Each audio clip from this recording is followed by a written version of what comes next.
इसका starting point क्या होगा? अब मेरे को कैसे पता चलेगा कि रजत भाई भी न्याय धर्म सत्य में जीना चाहते हैं? तो सबसे पहले मैं अपने में वेरीफाई कर लूं, अच्छे से ठोक बजा के, कि भैया मेरे को न्याय धर्म सत्य स्वीकार है कि नहीं है। तो जितना उस तरफ ध्यान जाता है, ये बाबा जी ने एज ए जागृत मानव प्रपोजल दिया कि जैसे जैसे मानव जागृति की ओर जाता है, उसको न्याय धर्म सत्य की सार्वभौमिकता की तरफ जो है ना, वो दृढ़ विश्वास होना शुरू होता है। तो ये जागृत मानव का प्रपोजल है। हम लोग ने उसको शुरू में ऑन द फेस वैल्यू लिया।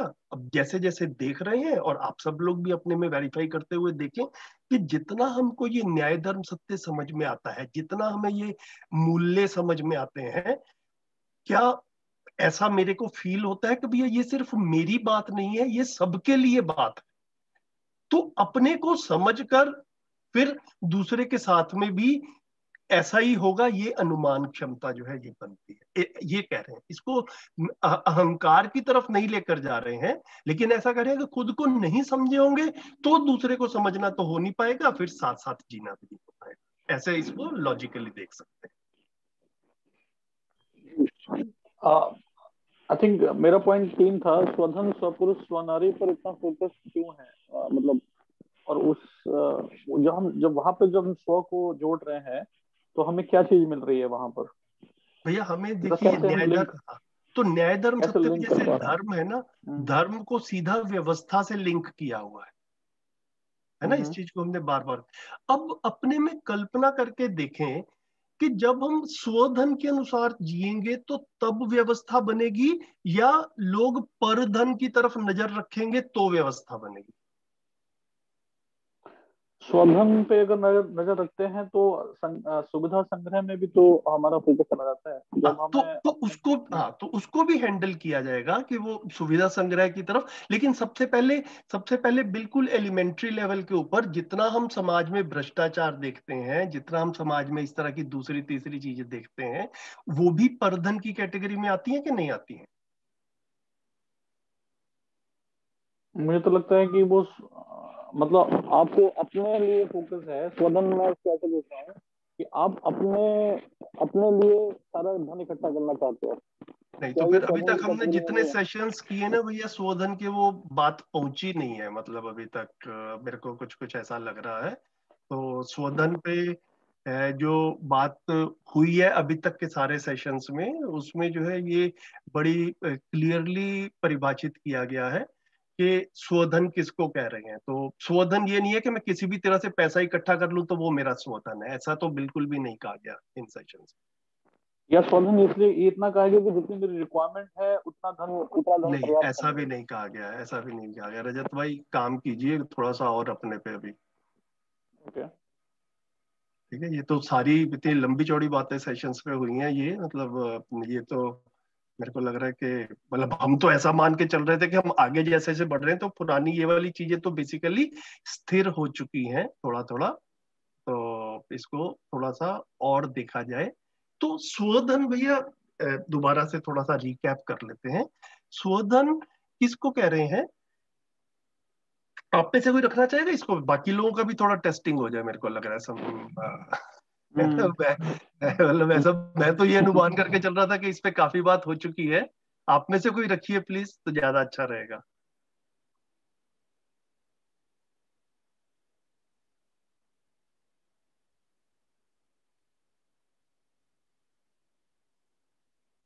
मधु जी, राहुल जी, विनीता जी, शालिनी जी। नहीं, मैं रखूंगी, पर मेरे को ऐसा लग रहा है कि मैं राहुल जी से पूछूं। राहुल जी, आप उस दिन सेशन में थे जब श्री राम भैया ने सदन पे रखा था बात? हाँ, अनफॉर्चुनेटली मैं मिस कर दिया था वो ओ सेशन। अच्छा अच्छा। महेश जी? हाँ। नहीं, हाँ जी विनीता जी, मैं था उधर। आप थे? तो मेरे ख्याल संजीव जी के उत्तर शायद आप थोड़ा सा कोशिश करिए। नहीं, तो जो उधर श्री राम भैया ने रखा होगा वो एक अलग चीज है, लेकिन मैं वैसे कह रहा हूँ कि हम लोगों ने अपने सेशंस में भी तो स्वधन की बातें हुई है ना। तो उससे जिसको जितना अभी तक जितना भी पकड़ में आया है उसको रखा जाए, मतलब, या फिर शायद मेरा ही अनुमान गलत है कि बात हो चुकी है, तो शायद बात ना हुई हो तो ना हुई हो, तो फिर उसको नए सिरे से दोबारा से कर लेंगे। हमने उसको पढ़ा है, कई बार ये बात आई है हाँ हमारे कथन में, हम्म लेकिन उसके हमने कभी चिंतन नहीं किया। हाँ, कोई बात नहीं, कोई बात नहीं, लेकिन अभी तक जितने भी सुनने में आई है, बाकी लोगों को भी क्या पकड़ में आया है उसको एक बार देख लेते हैं। तो मैं रखूं भैया थोड़ा सा? हाँ जी, हाँ जी, हाँ जी। हाँ जी। तो जब हम मानवीयतापूर्ण आचरण की बात करते हैं तो उसमें 3 बातें आ जाती हैं, मूल्य, चरित्र और नैतिकता। तीनों मिलके ही हमारा मानवीयतापूर्ण आचरण स्पष्ट होता है। तो मूल्य तो होता है जो 30 मूल्य हैं उनका पूरी तरह से निर्वाह होना, और नैतिकता जो होती है जो तन मन धन का पूरा तरह से नियोजन है, वो धर्म नीति, राजनीति, उसका नियोजन और उसका फिर सदुपयोग उस तरह से जाता है। और फिर बीच में जो बात आ रही है चरित्र की, चरित्र में बात जाती है वो 3 तरह से स्पष्ट होती है। एक तो है स्वधन, परधन, स्वधन या परधन। दूसरी बात आती है स्वपुरुष, स्वनारी। और फिर तीसरी बात आती है दयापूर्ण कार्य व्यवहार।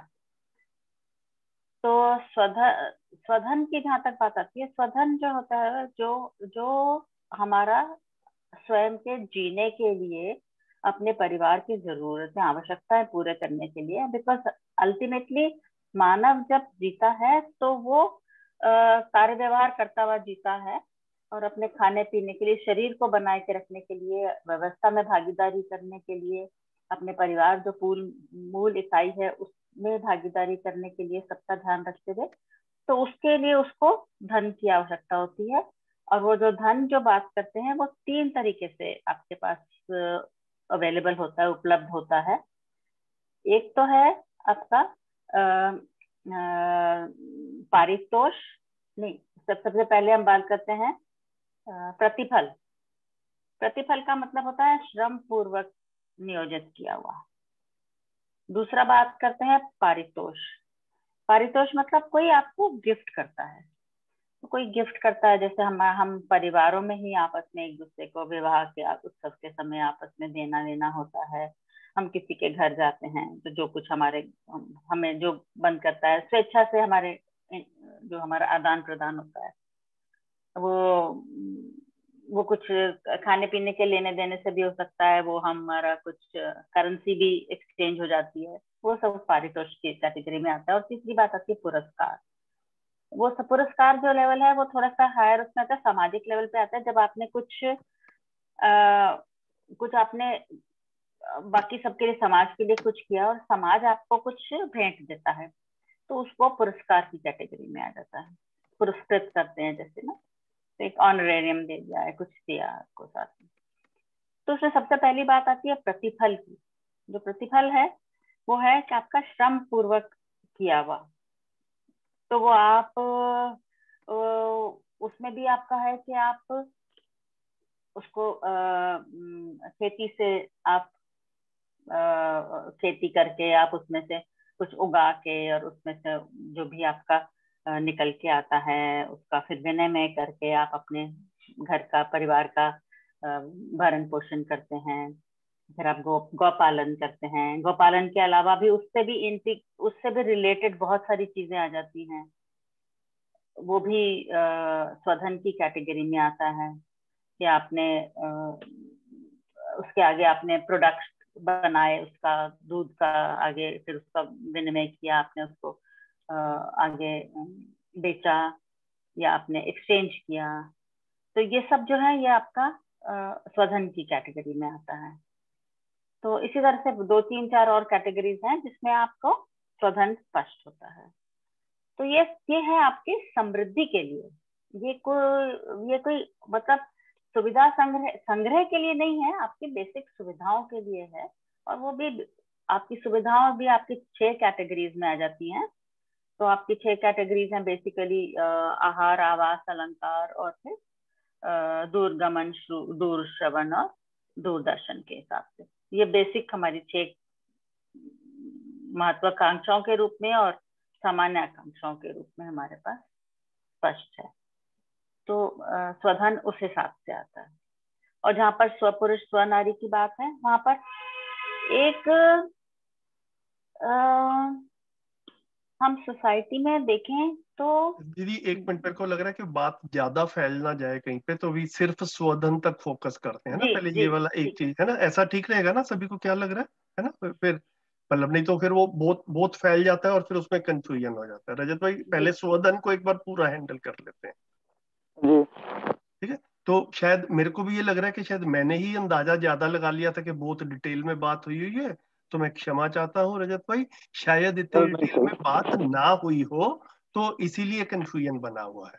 तो एक काम करते हैं, मैंने जैसे जैसे दीदी बोल रही थी, इसको मैंने एक एक्सेल शीट पे लिख लिया है, और इसको ना सामने रख के एक बार अच्छे से जो है थोड़ा सा बात कर लें, क्योंकि ये बड़ा इंपॉर्टेंट टॉपिक है। समहाउ आई जस्ट एज्यूम्ड कि ये क्लियर हो गया है, तो अगर क्लियर नहीं हुआ है तो इसको क्लियर करना जरूरी है। तो स्वधन को जो है ना मध्यस्थ दर्शन में ऐसे करके 3 बुलेट पॉइंट्स के हिसाब से माना गया। ये तीनों के तीनों अभी विनीता दीदी ने बोले हैं, सामने लिखे रहेंगे तो हम लोगों का ज्यादा ध्यान बना रहेगा। पहला वाला है प्रतिफल। तो इसको प्रतिफल को क्या कह रहे हैं कि व्यवस्था में जीते हुए मेहनत का फल, ऐसा कह सकते हैं, है ना? व्यवस्था में जीते हुए मेहनत का फल। अब ये जो मेहनत का फल है ना, ये 2-3 तरीके से हो सकता है। जैसा कि एक तो विनीता दीदी ने बोला, जैसे कि कोई किसान कर रहा है खेती, तो किसान खेती कर रहा है तो उसको प्रकृति से ही प्रतिफल मिल रहा है ना, उसको वहीं से ही सब्जी मिल रही है, गेहूं मिल रहा है, चावल मिल रहा है, या जो कुछ, अगर गाय भैंस पाली हुई है तो वहां से उसको दूध वगैरह मिल रहा है। तो इस तरह से प्रतिफल जो है, एक तो हमें समाज में ऐसा होता हुआ दिखेगा कि डायरेक्टली नेचर से ही हमको प्रतिफल मिल गया, ठीक है? और फिर कुछ एक प्रतिफल का दूसरा डायमेंशन आता है, जिसको बाबा जी ने बोला, यहाँ पर मैं उसको शब्द लिख भी देता हूँ साथ साथ, ताकि हमारा ध्यान बना रहे। पहला वाला हम कह सकते हैं प्रकृति से, ठीक है, इसको थोड़ा बड़ा भी कर देंगे हम,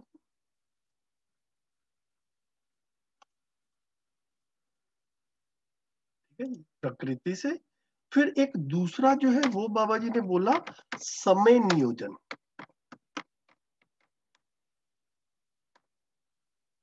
अभी समय नियोजन किसको कह रहे हैं? जैसे हमारी मानवीय व्यवस्थाएं हैं। अभी कोई आदमी दुकान खोलकर बैठता है भैया, तो अभी दुकान खोलकर बैठा हुआ है, तो अब वो सवेरे से लेके शाम तक 8-10 घंटे दुकान पर बैठता है।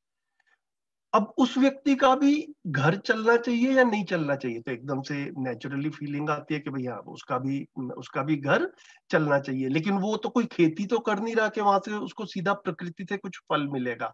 तो ये सामाजिक व्यवस्थाओं के अंतर्गत ऐसा माना गया कि कोई आदमी व्यवस्था में भागीदारी कर रहा है, तो सामाजिक व्यवस्थाओं में ही उसके प्रतिफल का भी एक प्रावधान या प्रोविजन जो है वो करके रखा जाए, व्यवस्था की दृष्टि से। इसको स्वधन कहेंगे, ठीक है? तो एक डॉक्टर है, वो डॉक्टर हॉस्पिटल में काम कर रहा है, अब उसके भी घर में गेहूं लगेगा, घर में सब्जी लगेगी, घर में दूध लगेगा, ठीक है? तो उसको जो है वो उस हिसाब से एक वेतन मिलेगा व्यवस्था की दृष्टि से, जो कि डॉक्टर को भी एक्सेप्टेबल होगा और देने वाले को भी, व्यवस्था को भी, या पेशेंट्स जो हैं जिनसे अगर हम फीस ले रहे हैं, तो उन सबसे सबको उभय तृप्ति के हिसाब से जो है वो सब कुछ जो है सबको उभय तृप्ति तक जाए। मरीज को भी ये ना लगे कि उसका शोषण हो गया है, और डॉक्टर को भी ये ना लगे कि उसका शोषण हो गया है। सुबह से शाम तक मेरे से सर्जरी करवाते रहते हैं और मेरा घर भी नहीं चलता, डॉक्टर को भी ऐसी फीलिंग नहीं आनी चाहिए, और मरीज को भी ये नहीं लगना चाहिए यार बीमारी तो छोटी सी थी, डॉक्टर ने मेरा फीस जो है वो काफी बढ़ा के ले ली। तो उभय तृप्ति के हिसाब से, सामाजिक व्यवस्थाओं के हिसाब से, समय नियोजन के अनुरूप कोई जो है ना उसका वो क्या होगा, प्रतिफल मिलेगा। और तीसरा जो है वो उसको बोला गया सर्विस इंडस्ट्री। इसको मैं इंग्लिश में ही लिख देता हूँ। बाबा जी ने इसको सेवा बोला है, लेकिन वो सेवा कई बार थोड़ा सा मिसलीडिंग हो जाता है, तो यहाँ लिख लेते हैं हम सर्विस, जिसको ब्रैकेट में कह सकते हैं रिपेयर एंड मेंटेनेंस। तो पहले वाला जो था, या तो वो प्रकृति से उत्पादन मिल रहा है हमको, या कोई फैक्ट्री वगैरह लगाया हुआ है तो वहां पर भी उत्पादन से उसको कुछ मिलेगा। दूसरा समय नियोजन हो गया। तीसरा सर्विस। हमारे घर में पंखा है या मैं कार चलाता हूँ और वो खराब हो जाती है, तो किसी आदमी ने उसको ठीक किया, मैकेनिक ने, इंजीनियर ने। अब ना तो उस मैकेनिक इंजीनियर ने कुछ उसमें उत्पादन किया, क्योंकि कार तो पहले से ही बनी हुई थी, उत्पादन तो हुआ नहीं। तो जो ये सर्विस सेक्टर है, जो repair and maintenance of already produced goods, ठीक है। तो ये 3 पॉइंट जो है ना, ये मोटा मोटा सा पकड़े गए, जिसको जो कि स्वधन की तरफ लेकर जाते हैं, ठीक है। तो स्वधन का ये मतलब नहीं है कि कोई व्यक्ति मेरे पास में आया, जैसे मतलब लैपटॉप रिपेयर कराने के लिए आया, और मुझे पता है कि लैपटॉप रिपेयर करने का जो स्टैंडर्ड चार्ज है विद कंपोनेंट है, जो कुछ भी लग रहा है, वो मेरे हिसाब से 500 रुपए का बिल बनना चाहिए था, लेकिन कस्टमर को मालूम नहीं है तो मैंने 5,000 रुपए का बिल बना दिया। तो ये बाबा जी के हिसाब से, मध्यस्थ दर्शन के हिसाब से, इसको स्वधन नहीं कह रहे हैं, ठीक है। तो स्वधन मतलब, जो मैं जब स्व को पहचानता हूं, तो उसके बाद में फिर स्वधन जो है वो भी जो है वो क्लियर होता है। तो जितना हमारा ये भ्रष्टाचार वाला काम है, शोषण वाला काम है, मिलावट वाला काम है, ये जितने भी जिसको हम आपराधिक या इस तरह की कैटेगरीज में रखें, तो वो स्वधन वाली कैटेगरी में नहीं आ रहे हैं, ठीक है। तो इन 3 के अलावा जो है अगर कुछ कर रहे हैं, तो फिर उसको जांचा जाए कि क्या कर रहे हैं, जी भैया। है ना। तो मतलब उत्पादन, ये प्रकृति से की जगह पे मेरे को लग रहा है कि मैं जैसे जैसे लिख रहा हूँ, मेरे को भी थोड़ा सा अपने में रिवीजन का स्कोप दिख रहा है। तो यहाँ पे सही शब्द रहेगा, मैं बदल देता हूँ, उत्पादन। उत्पादन, समय नियोजन एंड सर्विस या रिपेयर एंड मेंटेनेंस, ये जो है ना इसकी प्रतिफल वाली कैटेगरी में आ गई। फिर जैसे विनीता दीदी ने बोला था, पारितोष क्या हुआ, संबंधों में जीते हुए। अब ये पारितोष जो है ये संबंधों में आ गया। तो संबंधों में जीते हुए प्रसन्नता पूर्वक वस्तुओं का आदान प्रदान न्याय की दृष्टि से, उसको पारितोष कह रहे हैं। संबंधों में जीते हुए न्याय की दृष्टि से वस्तुओं का आदान प्रदान। मेरा छोटा भाई है ना, मतलब स्वयं स्फूर्त विधि से, अपनी खुशी से जो है वो, मेरे को लगता है अगर वो घर बना रहा है और मेरे को लगता है कि भैया इस घर में मैं भी तुम्हें खुश देख के खुश हो रहा हूं, तो भैया ये 1 लाख रुपया या 5 लाख रुपया मैं अपनी खुशी से आपको दे रहा हूं, तुम अच्छे से रह पाओ, इसको पारितोष कह रहे हैं, है ना। क्योंकि ये प्रतिफल वाली कैटेगरी में नहीं आ रहा, ये ना उत्पादन है, या ना समय नियोजन है, ना रिपेयर एंड मेंटेनेंस है, ये संबंधों में न्याय की दृष्टि से वस्तुओं का या धन का आदान प्रदान, ठीक है। और फिर पुरस्कार जो है, पुरस्कार क्या हुआ, ये समाज में किसी ने अच्छा किया और अच्छे काम को देखकर लोग प्रेरित हो, प्रोत्साहित हो, उसके लिए समाज में कुछ व्यवस्थाएं बनी रहती हैं। तो उसके लिए जैसे कोई नोबेल प्राइज है, नोबेल प्राइज में कुछ अच्छा खासा कुछ पता नहीं मेरे को कितना अमाउंट है, इतने डॉलर्स भी दिए जाते हैं कि भैया आपने मानव जाति के लिए कोई अच्छी अच्छी डिस्कवरी की, तो समाज जो है आपको पुरस्कृत करता है, ठीक है। तो उसको जो है वो पुरस्कार की कैटेगरी में रख रहे हैं। तो बाबा जी बड़ी स्पष्टता से कह रहे हैं कि ये 3 कैटेगरीज में स्वधन है। तो अगर हमारी इनकम, मेरा धन इन 3 के अलावा कहीं और से आता है, तो उसकी एक समीक्षा की जाए, उसका एक इवेल्युएशन किया जाए। अगर कुछ डाउट आता है तो उसके ऊपर सोचा जाए कि वो कैसे आ रहा है। तो अब यहाँ पर जो है, हम कई बार शिविर में बैठे होते हैं तो लोगों का सवाल आता है कि भैया मैं सड़क पे जा रहा हूँ, वहां पे $100 मिल गए सड़क पे पड़े हुए, और मैंने उठा लिए। अब ये स्वधन हुआ कि नहीं हुआ?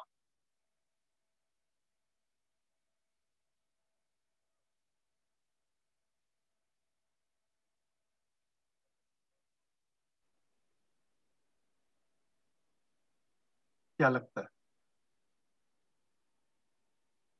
नहीं भैया, स्वधन नहीं है ये। हाँ, बस, है ना। तो तो बस इसको अपने में बस देखा जाए, अपने में टटोला जाए। जितना हम ये टटोलते हैं उतना हमारी स्व की तरफ क्लैरिटी बनती है, राइट।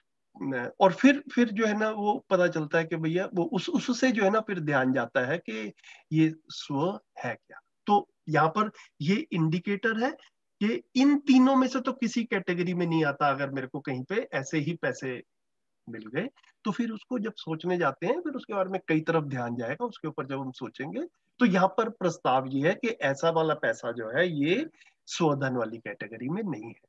तो जितना संग्रह वगैरह है, बाबा जी ने मोटा मोटा सा ये कहा है कि जितनी संग्रह की प्रवृत्ति बढ़ रही है वो स्वधन से तो पूरा होता नहीं है। वो कहीं ना कहीं पे ना वो जो है मतलब उसमें शोषण या कुछ और चीजें जो है वो मतलब इनहेरेंट बन ही जाती हैं। दैट इज अनदर मैटर कि उसको प्रिवेलिंग सोसाइटी जो है क्राइम नहीं मान रही है, लेकिन मानवीयतापूर्ण नजरिए से देखा जाए तो वो ठीक है या नहीं है, ये हम खुद उसको एक्सप्लोर करके देख सकते हैं। धन्यवाद भैया। ठीक है। तो मेरे को लगा था शायद कि इतनी डिटेल में कभी पहले बात हुई होगी, लेकिन आप सबका रिस्पांस देखकर शायद मुझे अब ये फीलिंग हो रही है कि नहीं हुई होगी बात। तो अच्छा हुआ कि अभी बात खुल गई है, रजत भाई ने बताया। तो हमने इसको एक स्वधन को जो है थोड़ा सा डिटेल में पॉइंट सामने रख के देख ली। इस पे किसी का कोई प्रश्न बन रहा हो तो बताएं।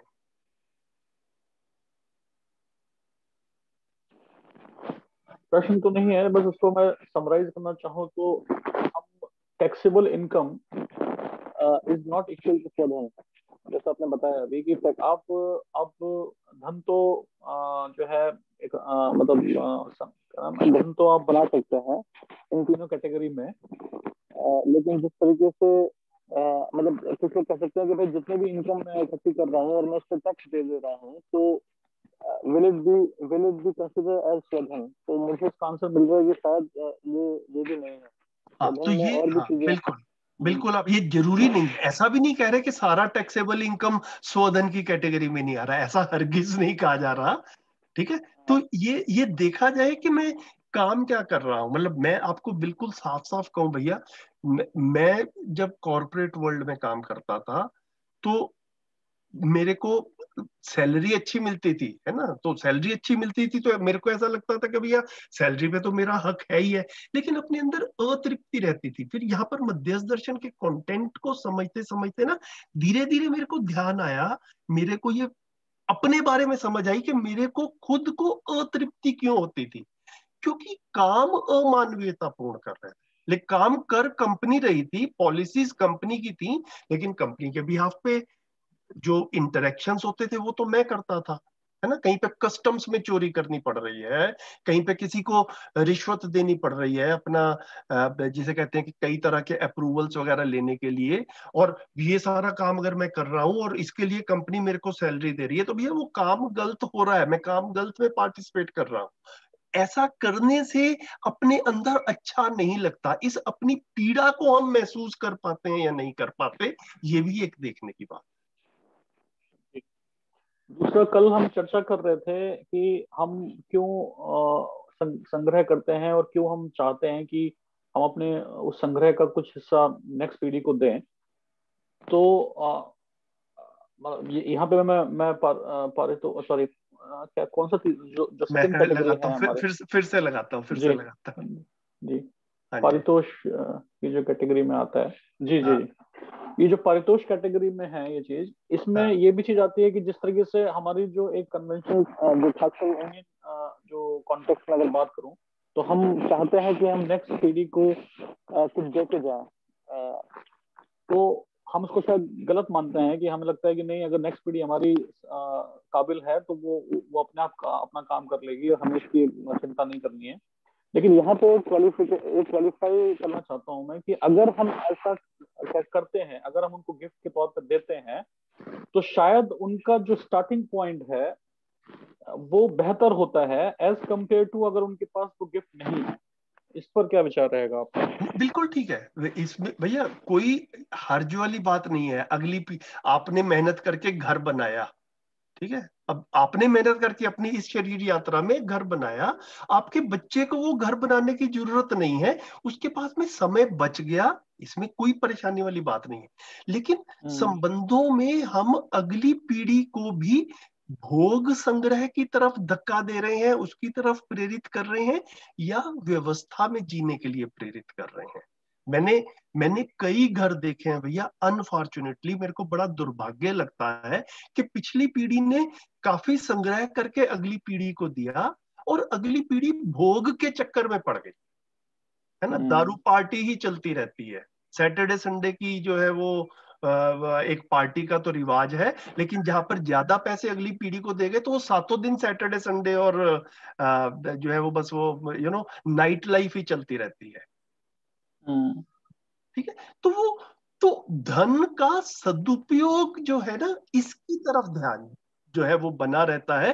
तो वो जो जितना हमने उपयोग, सदुपयोग, प्रयोजनशीलता के बारे में बात की है भैया, तो अगली पीढ़ी को धन परितोष के रूप में देकर जाना है, ये एक बात है। हम बार बार बाबा जी ने मध्यस्थ दर्शन में जैसा ये प्रस्तावित मेरे तक पहुंचा, मैं इसको बड़ी क्लियरली देख पाता हूं कि हमें अगली पीढ़ी के लिए जिंदा रहना थोड़ा जिसे कहते हैं कि आसान बनाए, इसमें कोई हर्ज वाली बात नहीं है। मैं जहां खड़ा हूं आज, मैं उसको ऐसे देखता हूं, लेकिन समझ जरूर दी जाए। अभी वो समझ वाला काम जो है ना, वो बिल्कुल छूटा हुआ है समाज में। सारी की सारी प्रेरणा करियर और पैसा कमाने के लिए है। उसके लिए कुछ भी कर जाओ भैया। आपका बच्चा वकील है, अब वकालत में भी वकील होते हुए भी बड़ी वो जो है वो एथिक्स के साथ में कंप्रोमाइज करते हुए चीजें गलत की जा सकती हैं। डॉक्टर होते हुए भी बड़ी गलत की जा सकती हैं, चार्टर्ड अकाउंटेंट होते हुए भी बड़ी गलत की जा सकती हैं, इंजीनियर होते हुए भी बड़ी गलत की जा सकती है। तो हमारे बच्चे ये करियर चूज कर ले, इसकी तरफ हमने बहुत ध्यान दिया, करियर के साथ में एथिकली जी पाए, इसकी तरफ कोई चर्चा नहीं हो पाती। जी भैया। पर भैया हमें स्टार्टिंग पॉइंट भी तो निश्चित करना पड़ेगा। ये तो बात है कि स्टार्टिंग पॉइंट जो हम कह रहे हैं वो उसमें भी तो बहुत अलग अलग अंडरस्टैंडिंग है, शायद इसीलिए आप उसको संग्रह बोलेंगे नहीं बोलेंगे उसमें भी फिर डाउट हो जाता है ना। हाँ, तो अभी तो दीदी ये पहले ये वाले पॉइंट समझ लिए जाए ना, ये प्रतिफल, पारितोष, पुरस्कार, इसको स्वधन कह रहे हैं। ठीक है, तो मेरे को मोटा मोटा सा दीदी ये समझ में आया कि मतलब जितना हमारा इस पूरे कंटेंट की तरफ ध्यान जाता है, उतना जो है ना दीदी संग्रह प्रवृत्ति ऑटोमेटिकली कम होती है। अभी ये उपदेश वाली भाषा नहीं है कि संग्रह मत करो। बेसिकली क्या क्या रहे हैं, we all want to live a fulfilling life, ऐसा बाबा जी ध्यान दिला रहे हैं। जितना मैं अपने अंदर इस चीज को महसूस करता हूं कि यस, मैं तृप्ति पूर्वक जीना चाहता हूं, उतना मेरे में ये स्थिर होता है कि भैया सिर्फ मैं नहीं हूं जो तृप्ति पूर्वक जीना चाहता हूं, आप जो 10 लोग बैठे हैं, आप भी तृप्ति पूर्वक जीना चाहते हैं। ठीक है, और हर एक व्यक्ति तृप्ति पूर्वक जीना चाहता है। तृप्ति पूर्वक जिया कैसे जाता है, ये कंटेंट नहीं आया हमारे पास में। तो जितना हमारा तृप्ति पूर्वक जीने की तरफ ध्यान जाता है, उतना ये संग्रह वगैरह ये सारी चीजें सेकेंडरी हो जाती हैं, ये अनावश्यक है, जो धीरे धीरे अपने आप जो है ना डिमिनिश होता जाता है। ऐसा जो है मेरे को महसूस होता है दीदी। तो ऐसा कार्यक्रम ये नहीं बता रहे कि भैया संग्रह गलत है, संग्रह मत करो। बाबा जी ने हमेशा से ये कहा, ठीक जीना क्या है उसको समझ लिया जाए, फिर जैसे ही हमको ठीक जीना पता चलता है, हम ठीक ही जीना चाहते हैं, फिर उस ठीक जीने के प्रोसेस में जितना उसका आलतू फालतू का एक्स्ट्रा बोझा हम लेके चल रहे थे, वो अपने आप छूटता जाता है। इतनी सी बात है। बहुत बढ़िया भैया, थैंक यू। नमस्ते सभी। नमस्ते नमस्ते। बहुत बहुत बढ़िया।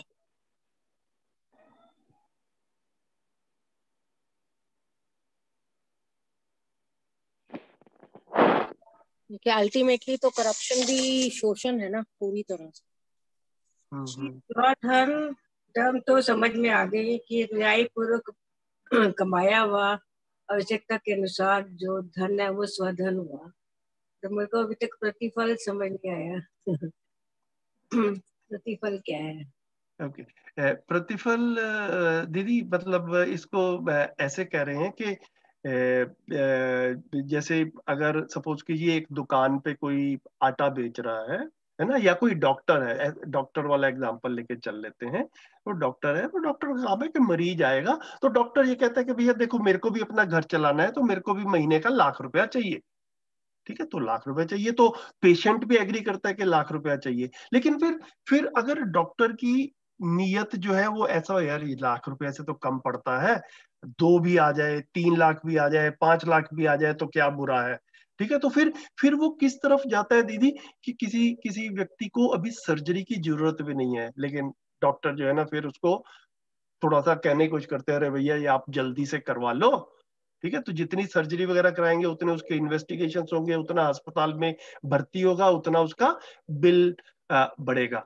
तो अब ये प्रतिफल नहीं रह गया, जो डॉक्टर ने अपना काम करना था, डॉक्टर ने उस काम करने से भटक गया, है ना। तो ये जो भटकाव हो जाता है उसको हम गलत रास्ते की तरफ करें। एक आदमी दुकानदार है, वो दुकानदार आटा बेच रहा है या कोई और चीज बेच रहा है, तो वो बेच रहा है और उसके बेचने में उसको 10% प्रॉफिट चाहिए, इतना ठीक समझ में आता है, देने वाले को भी कोई प्रॉब्लम नहीं है। लेकिन फिर वो सोचता है कि भैया मैं मिलावट वाला आटा ही बेच देता हूँ तो 10% की जगह 30% कमा लेता हूँ। तो अब आप जो कमिटमेंट कर रहे हैं अपने कस्टमर से कि मैं तुम्हें इस क्वालिटी का आटा बेच रहा हूं, या एक डॉक्टर अगर ये कमिटमेंट कर रहा है कि मैं एक अच्छे भाव से तुम्हारा ट्रीटमेंट कर रहा हूं, वहीं पे ही खोट आ गया। तो वो खोट जो आ गया वहां पर कह रहे हैं कि अब ये प्रतिफल नहीं रहा, अब ये शोषण शुरू हो गया है, ऐसा कह रहे हैं। तो प्रतिफल का मतलब ये कि न्यायपूर्वक। एग्जैक्टली स्वाधन यही है। बिल्कुल। स्वाधन प्रतिफल दोनों एक दूसरे के पूरक है क्या? पूरक नहीं, है। स्वधन का एक हिस्सा प्रतिफल है ना। स्वधन में 3 चीजें आई थी, मैं दोबारा से रखता हूं सामने, है ना। स्वधन का एक हिस्सा प्रतिफल है, फिर साथ में परितोष भी है, साथ में पुरस्कार भी है, ये 3 चीजें। ठीक है, क्लियर हो गया।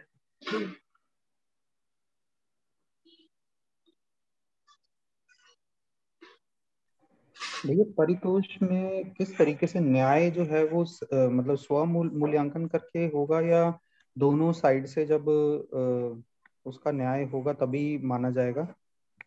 हाँ, तो इसमें भी अब ऐसा है कि जब दोनों साइड न्याय को समझती हैं, तो है ना, तब तो दोनों साइड के हिसाब से ही चलेगा। लेकिन मतलब हम ना, मतलब मैं इसको प्रैक्टिकली ऐसा देखता हूँ, और मेरे को ऐसा फीलिंग आती है कि हमारे बाकी सीनियर साथी भी कुछ कुछ ऐसा ही इंडिकेट करते हैं कि जब तक हर तरफ व्यवस्था नहीं बन जाती, तब तक हमारे आसपास जब जब तक अव्यवस्थाएं हैं, तो यूनिलेटरली मैं न्यायपूर्वक जीऊंगा, ये कई बार काफी मुश्किल सा हो जाता है ना। जिसके साथ में मैं जी रहा हूं उसको भी न्याय की समझ नहीं आई है। तो जब दोनों व्यक्ति समझदार हो जाते हैं, तब तब न्यायपूर्वक जीना संभव होता है। जैसे आप लोग अपने में ही देखिए, जैसे आपने कल शेयर कर रहे थे, आप मानव तीर्थ गए, 2 हफ्ते रहे, आप सबको बहुत अच्छा लगा।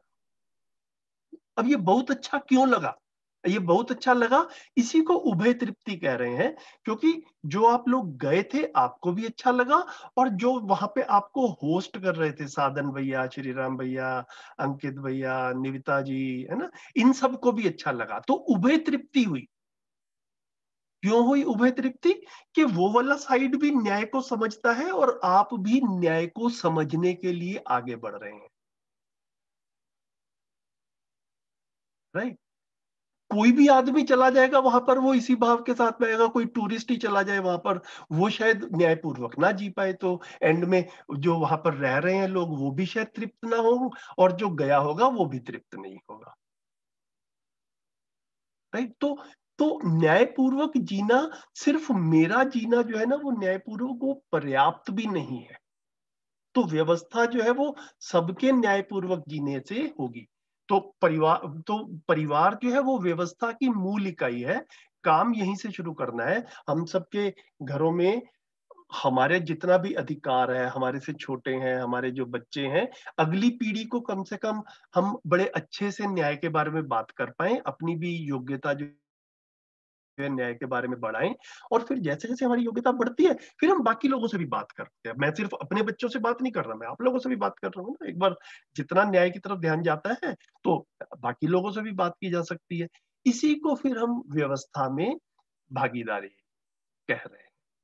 तो जब तक दूसरी पार्टी का ध्यान नहीं गया है तब तक कई बारी अपने को भी कॉशियसली लेकर चलना पड़ेगा। जैसे न्याय में संबंधों में 9 मूल्य हैं, उसमें से एक मूल्य है विश्वास, है ना। अब मैं क्लियरली देख पाता हूं अपने आसपास कि कई बार ऐसा लगता है कि दूसरे व्यक्ति का विश्वास पूर्वक जीने में कोई रुचि नहीं है, ठीक है। तो अब मैं उस पर विश्वास करता रहूं, ये भी इम्प्रैक्टिकल सा लगता है।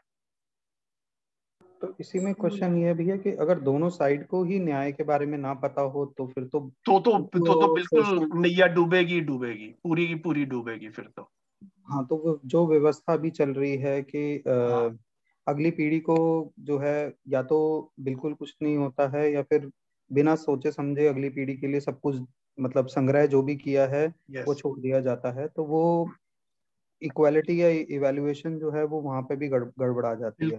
बिल्कुल तो दोनों तो बिल्कुल ठीक है। तो एक्चुअल में न्याय के बारे में फिर जो मेरे को अभी तक मेरी ऑब्जर्वेशन में है भैया, मैंने ऐसे देखा कि एक पार्टी को भी न्याय की तरफ ध्यान जाता है तो किसी तरह से खींचतान करके संबंधों की गाड़ी चल जाती है। दोनों पार्टी का ध्यान जाता है तो बढ़िया जिंदगी चलती है, और दोनों का नहीं ध्यान जाता है तो रोज महाभारत होती है।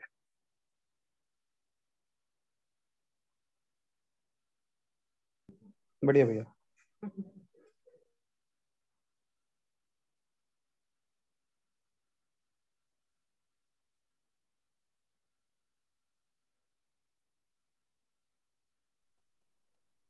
ये जो प्रतिफल का जो एग्जांपल है वो कल भी मैंने शेयर किया था, जो हमारे को वहाँ पे कल्पेश भाई मिले थे, वो उसका एक हाँ उसका जो स्वरूप है वो पूरा देखने को मिलता है उस चीज का। थोड़ा डिटेल में बताइए सबके बेनिफिट के लिए। कल एक वहाँ पे मैंने बताया था एक एंटरप्रेन्योर हैं जो कि अपना जो स्वधन के ही मॉडल पे पूरा वो काम करते हैं। वो किस तरीके से करते हैं कि प्रतिफल में अगर हमने देखा कि न्यायपूर्वक जितना जरूरत है या जैसे डॉक्टर है उसको जितनी आवश्यकता है उसके वो उसी के अनुसार जो है वो अपना फीस चार्ज करेगा। तो उनका भी वही पूरा मॉडल है। वो उन्होंने अपना मूल्यांकन कर रखा है कि मेरे को इतना रन करने के लिए बिजनेस प्लस फैमिली को साथ में समृद्धि पूर्वक चलाने के लिए मेरे को इतना पैसा चाहिए। तो वो उससे एक भी पैसा मेरे को ऐसा लगा एक भी पैसा फालतू जो है वो कमाने में ना ही इच्छुक हैं और ना ही वो उसके लिए प्रयास करते हैं। मतलब वो ये कहते हैं कि मैं ना मार्केटिंग फालतू करता हूँ ना ही मैं प्रोडक्शन फालतू करता हूँ। और उनकी बात सुन के ऐसा लगा कि कोई ऐसा भी होता है जो अपने आप खुद कहता है कि यार मैं अपना आधा दिन जो है जिस समय जनता जो है काम में लगी होती है बहुत ज्यादा तरीके से वो समय वो फ्री रखना चाहते हैं, चाहे तो फैमिली के लिए चाहे अध्ययन के लिए चाहे अपने लिए। तो वो 7 से 2 बजे तक ही काम करते हैं। कह रहे हैं मैं सभी को अपने फार्म से जो है सारी लेबर जो है चली जाती है मेरे 2 बजे तक, उसके बाद मैं काम नहीं करता। तो एक वो पूर्ण जी बिल्कुल बहुत बढ़िया बिल्कुल हाँ। ठीक। तो उनके प्रोडक्ट्स जो थे उनकी वहां पे एक वो लगी थी मतलब मतलब आई डोंट नो, उन्होंने एक स्टॉल लगाया था। तो उनके प्रोडक्ट लेते हुए भी एक अंदर से भाव यही था कि किसी एक ऐसे व्यक्ति का प्रोडक्ट ले रहे हैं जो कि शोषण ही नहीं कर रहा। मतलब अगर उन्होंने प्रोडक्ट का एक दाम अगर एक्स प्लस भी रखा हुआ है तो भी आपको ये लगेगा कि मैं ये पे कर रहा हूँ मगर मेरा शोषण नहीं हो रहा। नहीं तो अदरवाइज आप मार्केट में अगर ये आपको भी इतना समझ होती है कि एक चीज की कीमत कितनी है और अगर आप उससे एक्स्ट्रा पे कर रहे हो तो आपको समझ होती है कि आप एक्स्ट्रा पे कर रहे हैं, मगर फिर भी कोई चॉइस नहीं होती। मगर यहाँ पे भाव ही वो था कि यहाँ पे लेना ही है। बहुत बढ़िया। ये जैसे बाबा जी भी ना, आप सबकी जानकारी में मोस्टली तो होगा ही, मुझे मालूम नहीं रजत भाई की या और एक दो साथी हैं शायद नए हैं उनको कितना आइडिया है। बाबा जी ने भी ना, बाबा जी आयुर्वेद के काफी पारंगत व्यक्ति थे, ठीक है। तो अच्छा ज्ञान था बाबा जी को आयुर्वेद का। तो बाबा जी का मतलब आखिर के 30-40 साल मोटा मोटा सा जो मेरे को जो ध्यान में मेरी जो जानकारी में है, 2 तरह से बाबा जी की समृद्धि का भाव जो है ना वो बनता था। एक बाबा जी खेती करते थे, तो खेती से जो उत्पादन होता था, और दूसरा जो है ये आयुर्वेद की दवाइयां वगैरह बनाते थे। ठीक है, तो उससे पहले बाबा जी ने कुछ और भी काम वाम किए थे, ऐसा भी सुनने में आता है, लेकिन अभी पिछले थे। तो इसमें जो आयुर्वेद वाला एंगल है ना, आयुर्वेद की दवाइयां का, तो ये कुछ लोगों ने एक दो बार इस तरीके से हमें, मेरे तक बात पहुंची। ये छोटे छोटे जैसे कैप्सूल होते हैं, तो कोई दिखाने के लिए आया तो बाबा जी ने उसको जो है ना बोला कि भाई हाँ ये तुम 100 कैप्सूल ले जाओ, है ना, तो 100 दिन तक रोज एक एक कैप्सूल जो है वो खाना है। तो वो कैप्सूल की कोई कीमत हो सकती है, एक कैप्सूल 2 रुपए का अगर होगा तो 100 कैप्सूल की डिब्बी बाबा जी उसको 200 रुपए की दे देंगे। तो किसी व्यक्ति ने देखा कि बाबा जी ने एक ही कैप्सूल की डिब्बी एक व्यक्ति को 2 रुपए पर कैप्सूल के हिसाब से दी, और किसी किसी थोड़ी देर के बाद में वही कैप्सूल की डिब्बी कोई दूसरा व्यक्ति आया तो उसको 10 रुपए प्रति कैप्सूल के हिसाब से दी। ठीक है, तो देखने वाले भी अब बाबा जी का भी आंकलन करते थे, तो उन्होंने कहा बाबा जी ये तो आप अन्याय कर रहे हैं कि यही कैप्सूल अभी आप, मैंने देखा था थोड़ी देर पहले किसी को 2 रुपए पर कैप्सूल के हिसाब से दिया था। तो बाबा जी ने जो है वो ऐसा रखा कि भैया मैं जो है ना, मेरे को जितना चाहिए मैंने उसका कैलकुलेशन किया हुआ, और मेरे सारे के सारे जो मेरे को दिखाने के लिए आते हैं वो भी मेरे ये जो ये धन वाला पार्ट है इससे अवेयर है। ठीक है, तो इन सब की पेइंग कैपेसिटी के हिसाब से मैं चार्ज कर लेता हूं। तो जिसके पास में ज्यादा पैसे हैं, he doesn't mind me, it doesn't mind to pay me more, so that कोई कम वाला भी आएगा या कोई फ्री वाला भी आएगा तो बाबा जी उसको भी दवाई दे पाए। ठीक है, तो सिर्फ एक्शन को देखकर कि भैया ये एक डाइवर्जेंस आ रही है तो आदमी ठीक तरीके से नहीं जी रहा, इसकी बजाय मेरे को मतलब लग रहा है कि जो बाबा जी ने भाव की तरफ काफी महत्व दिया है, तो यहाँ पर भी भाव पूर्वक जीने वाला जो है ना वो हम उसको मतलब एक तरीके से इस तरह से देखें कि मतलब ये मेरे को एक इस तरह से बाबा जी की जो भी कहानी जिस भी तरीके से मेरे तक पहुंची, मैंने उसको ऐसा इंटरप्रेट किया कि भाई मैं अपना एक्स्ट्रा प्रॉफिट करने के लिए इस तरह की कार्यविधि में करता हूं, वो गलत है। लेकिन देन मतलब मेरे कस्टमर्स को भी मालूम है, या मेरे जो मित्र लोग आते हैं उनको भी, कि भैया ये इसमें कोई, जैसे हम लोग शिविर भी करते हैं, जैसे राहुल भाई हैं, अब राहुल जी के पिताजी हैं, उन्होंने पीछे एक शिविर में, हापुड़ में शिविर हुआ, तो बोला कि भैया लोग आते हैं उनसे खाने का आप 300 रुपए पर हेड लेते हो, तो जितना लोगों से इकट्ठा हो जाए ठीक है, अगर कोई नहीं दे पाएगा तो उनका हम दे देंगे।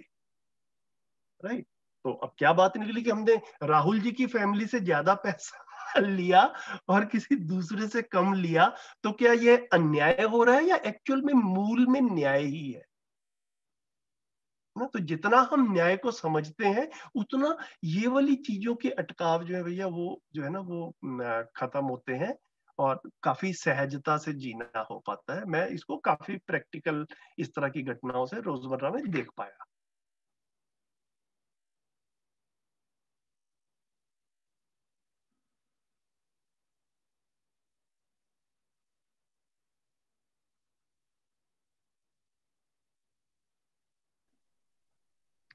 बढ़िया भैया। अगर समय है और अगर आज बात खुली ही है, और विनीता जी जैसे आगे बढ़ रही थी उस टाइम पे मैंने रोका था कि पहले एक चीज कवर हो जाए, सेटल हो जाए, फिर दूसरी छुएंगे, तो क्या स्वधन स्वनारी को भी आज पूरा कर लिया जाए, कुछ समय भी है तो, है ना? जी भी क्योंकि आई वो थिंक भी रिलेटेड है तो हाँ बात हो जाए तो रिलेटेड अच्छा है, है। कहीं ऐसा ना हो कि मैं अनुमान करता रहूं कि उस पर भी बात हो चुकी है और हुई ना हो, तो उसको भी एक बार अभी 15-20 मिनट है जितना, जी तो विनीता दीदी आप ही कंटिन्यू करेंगे, आप उस टाइम पे कर ही रहे थे, मैंने रोका था आपको। नहीं आप रखिए, कोई बात नहीं, नहीं आप नहीं, रखिए। आप ही शुरू कीजिए, फिर नहीं बाकी नहीं जो नहीं, होगा आप मैं रखिए। ऐड उसके करूंगा। मैं उसके पहले एक छोटी सी एक बात मैं रखना चाह रही थी। रजत जी प्लीज। की बात करी थी, रजत जी ने बात करी थी स्व को काइंड ऑफ सेल्फिशनेस और उसकी तरफ से, उसके बात आपने संजीव जी रखी है, बट के मानव जैसे मैं देख सकता हूँ वैसे ही दूसरा है उस तरह से। तो बात है स्व की, जहां तक बात है स्व की महत्वता इसलिए बनती है कि जब हम इस दर्शन को भी समझते हैं, हम पूरी तरह से देखते हैं कि बात हो रही है सह अस्तित्ववाद की, बात हो रही है, ठीक है। सह अस्तित्ववाद में मानव केंद्रित चिंतन। मानव केंद्रित मतलब मानव को केंद्र में रखते हुए, क्योंकि मानव ही है जो इस अस्तित्व को देख सकता है, समझ सकता है, इवन व्यापक में अनुभव कर सकता है। तो केंद्र में क्या है? मानव है। तो मानव को कैसे समझेंगे? मानव तो हम ही है ना, मानव हम ही समझेंगे। तो हम कैसे समझेंगे? जब हम क्या हैं एक्सक्यूज मी, हम क्या हैं, हम अपने आप को समझेंगे, तभी हम बाकी चीजों को भी समझ पाएंगे साथ साथ। तो इसीलिए वो स्व की जब बात आई थी, तो वो स्व वहां से ही शुरू होता है। स्व मतलब स्वयं का बोध होना, स्वयं को जीवन रूप में समझना, स्वयं को मानव रूप में समझना, मतलब मैं अंदर जीवन इस शरीर के साथ हूँ, और उस तरह से समझना। तो वो वहां पर वो स्व आता है।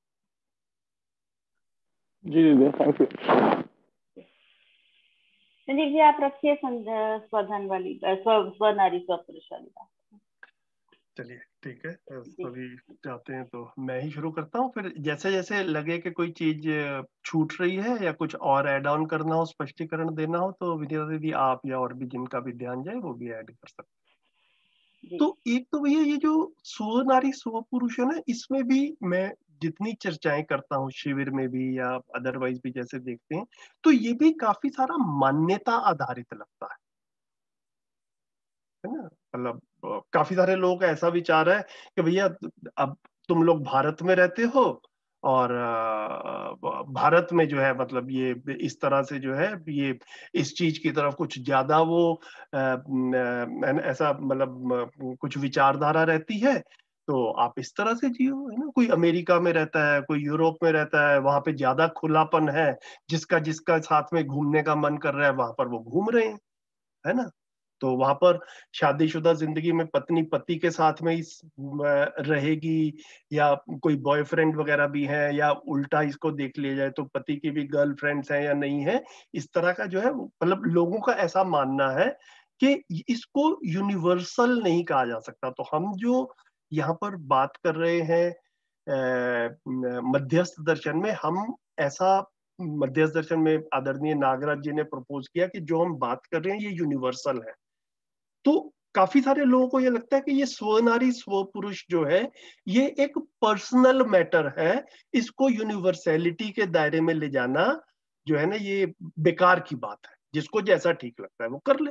आजकल तो मतलब कई लोग जो है वो ऐसा भी बताते हैं कि भैया काफी सारे लोग तो ओपन मैरिज के हिसाब से जिंदगी जीते हैं, राइट। तो मतलब एक पति पत्नी है, वो अपना साथ में जो है वो उनको इस चीज में कोई बुराई नहीं लगती कि भाई हम साधारण रूप में तो हम साथ साथ रहते हैं, हमारा कोई दोस्त है वो भी एक कपल है, वो भी साधारण रूप में साथ साथ रहते हैं, लेकिन मैं हमेशा अपनी पत्नी के साथ में रहूंगा ऐसा कोई नियम नहीं है। बीच में कभी कभी जैसे मन करता है तो जैसे कहते हैं कि 2-4 दिन जो है मैं किसी दूसरे के साथ में भी रह लेता हूँ, तो इसमें कोई समस्या वाली बात नहीं है। ये तो हम बड़ी ट्रांसपेरेंटली करते हैं, तो मतलब इसमें कोई चीटिंग भी नहीं है, ऐसा लोगों का एक स्टेटमेंट आता है।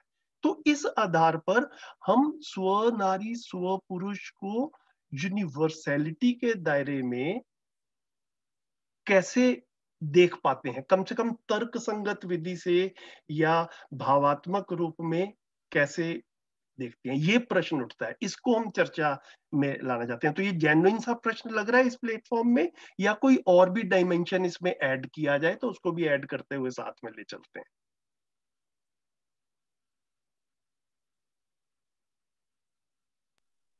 इसमें भैया मैं इसमें ये जो आजकल हम पढ़ते हैं कि 70% of the internet data usage in India और in many countries is on pornography.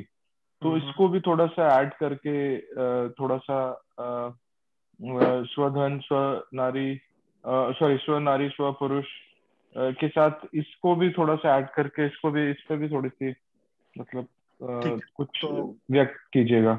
चलिए ठीक है, तो उस पे भी कर लेंगे बात, लेकिन पहले जो मूल में बात आ रही है स्व नारी स्व पुरुष की, पहले इसको मूल बात को लेकर चलते हैं, फिर उसके बाद में जो है ना, जो पैराफर्नेलिया में ये पोर्नोग्राफी और चीजें आ जाती हैं, इसको भी बाद में देख लेंगे कि कैसे जोड़ना है।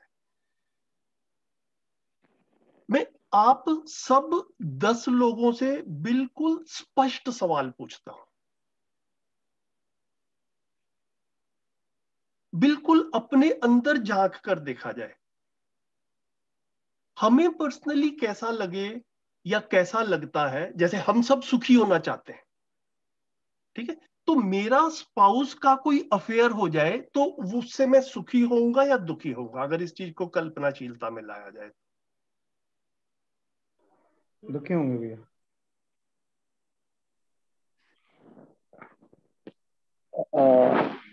विश्वास खत्म हो जाएगा, हम्म। क्योंकि ये संबंध जो है विश्वास पर है। हाँ जी, बिल्कुल ठीक है। तो मैं ऐसा ही, मतलब कुछ लोग और भी बता दें तो फिर मैं आगे बढ़ता हूँ। बिल्कुल भैया, आगे विश्वास बढ़ते तो मूल है ना, हम्म। विश्वास की अल्टीमेट है ना। रजत भाई।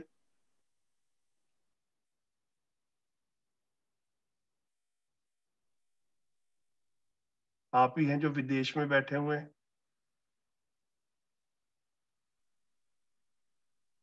आई थिंक कनेक्शन इशू है। अच्छा,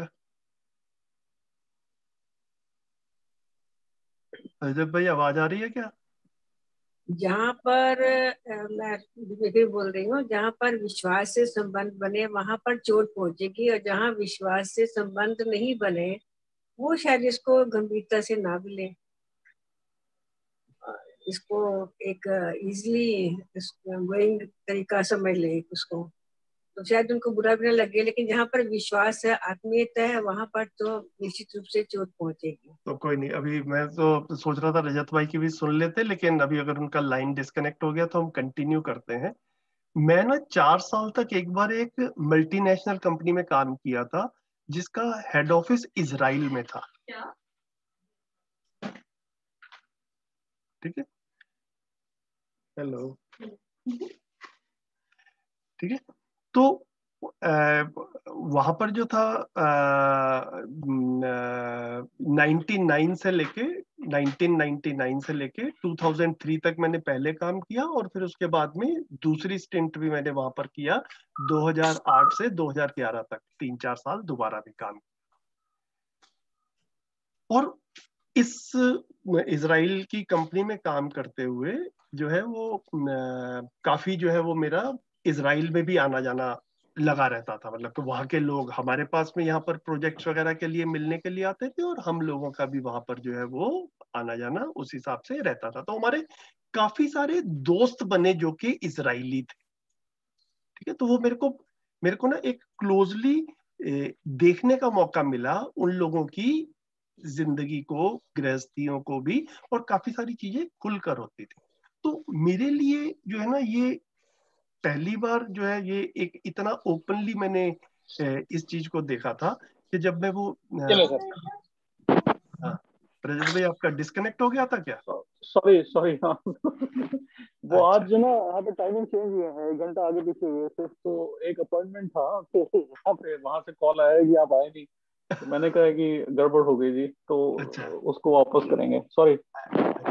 आज ही से चेंज हुआ है 1 घंटा वो जो होता है। जी जी जी जी, तो आज, हाँ मतलब ये टाइमिंग समर और विंटर में ये करते हैं, 1 घंटा आगे पीछे करते हाँ हैं, हाँ, तो अभी तो अभी फिर अभी टाइम डिफरेंस 5.5 घंटे हो गया या अब 4.5 हुआ है? अब 4.5 घंटे हो गया। अब 4.5 हो गया, तो कल तक 5.5 था। जी जी अच्छा, जी, ओके। ये थोड़ा सा क्योस है। हाँ हाँ, ठीक अब है। वो आई रिमेम्बर, हम भी जब ऐसे प्रोजेक्ट्स चलते थे तो ये चीज साल में 2 बार होती थी, एंड वन हैज टू जी कीप ट्रैक ऑफ दैट। ठीक है। जी जी जी, आपके अपनी बात कंटिन्यू रखिए, मैं मिस कर गया। मेरे अपने विचार हैं, प्रॉब्ली हम 1 to 1 बात कर सकते हैं उस पर, लेकिन आई थिंक इस ग्रुप के लिए we can continue with that. Okay, okay, ठीक है। तो जो है वहां पर वो उस इजराइल की कंपनी में बात करते हुए, दोस्तों के साथ में बैठे हुए, मेरे को जो है ना वो इस चीज का पहली बार ही आभास हुआ। वहां पर उन्होंने खुलकर बताया कि हमारे यहाँ पर जो है वो बच्चा 18-20 साल का जब होता है तो उसके बाद में वो मम्मी पापा के साथ में ही नहीं रहता है, चाहे लड़का हो या चाहे लड़की हो। ठीक है, तो मतलब उसके बाद में वो अलग रहना शुरू कर देते हैं, एंड मोस्टली कोई लड़का किसी लड़की के साथ में रहना शुरू कर देता है। तो एज ए कपल एक लिव इन टाइप का जो है वो सिलसिला समाज में पूरा जो है ना, मतलब कोई उसमें वो नहीं है, दोहरापन नहीं है, मतलब लाइक ऐसा लगता है कि भैया ये सोशली अप्रूव्ड टाइप का ही जो है वो है, मतलब किसी को भी इसमें कोई आपत्ति वाली बात नहीं है ना, ऐसा जो है इस तरह से फील आता था। लेकिन लेकिन जो हमारे अच्छे दोस्त बने वहां पर, जिनके साथ में और गहराई से बात हो पाती थी खुल करके, मतलब एक ना ऐसा सेंस आता था बिल्कुल उनकी तरफ से खुल के कि भैया ये जो कुछ भी है ये चल रहा है, एंटरटेनमेंट कहो, टाइम पास कहो, इसको जिस भी तरीके से देखा जाए, लेकिन गृहस्थ लाइफ में जो है ना ये वाली चीज ठीक नहीं लगती।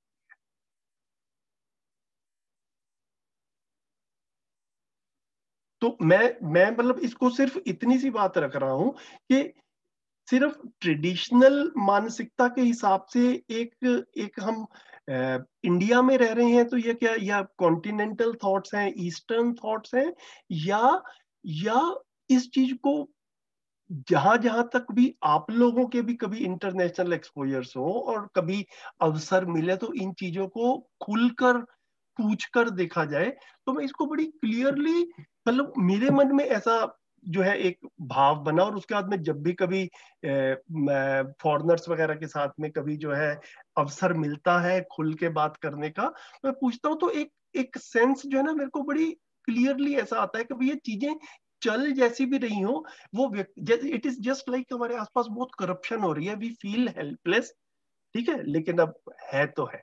तो यहाँ पर भी शादीशुदा जिंदगी में भी पवित्रता के साथ में जीने की जो चाहना है वो बनी हुई है, वो प्रैक्टिकली हो नहीं पा रहा है, वो एक सेपरेट मुद्दा है।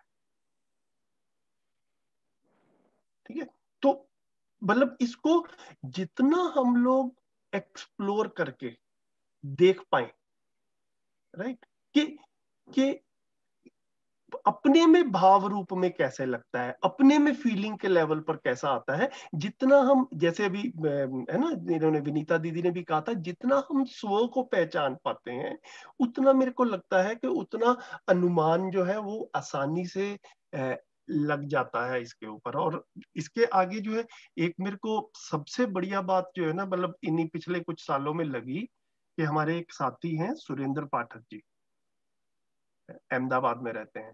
तो उनकी एक बार एक बिटिया थी, वो 12th क्लास में थी, वो हापुड़ में शिविर करने के लिए आई हुई थी, और यही स्व नारी स्व पुरुष वाला जो डिस्कशन था वो वहां पर हो रहा था।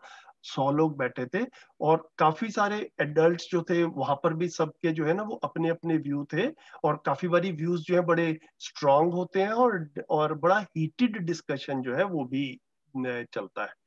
तो उसने, जो सुरेंद्र पाठक जी की डॉटर थी, उन्होंने अपना हाथ खड़ा किया कि मैं भी कुछ कहना चाहती हूँ। तो सब लोग बड़े हैरान हुए कि अरे भैया ये 12वीं क्लास में पढ़ने वाली जो है, इसको स्व नारी स्व पुरुष के बारे में इसके क्या क्या व्यूज होंगे। ठीक है, तो उसने जो बात रखी, तो भैया सभा में इतनी तालियां बजी। उसके बाद में छोटी सी बात उसने रखी, वो मैं आपके साथ में शेयर कर देता, कि ये जो एक तरह से अगर हम देखें तो बच्चे होने वाला जो कार्यक्रम है, जो परंपरा है, ये भी एक स्त्री पुरुष संबंध के अनुसार चलने वाली चीज है। तो उस बिटिया ने जो बात रखी कि जितना स्व नारी स्व पुरुष की तरफ ध्यान नहीं जाएगा, और जितना यहाँ पर मर्यादाएं भंग होंगी, जितना जो है यहाँ पर डेविएशंस होंगे, उतना इस तरह की शंकाएं भी बनेंगी पिता लोगों के मन में कि भैया घर में जो बच्चा बड़ा हो रहा है क्या वो मेरा है भी कि नहीं है। तो इससे भी व्यवस्था की तरफ बढ़ावा मिलेगा समाज में और परिवारों में, या ये इस तरह के जो भावनाएं आएंगी ये अव्यवस्था की तरफ लेकर जाएंगी।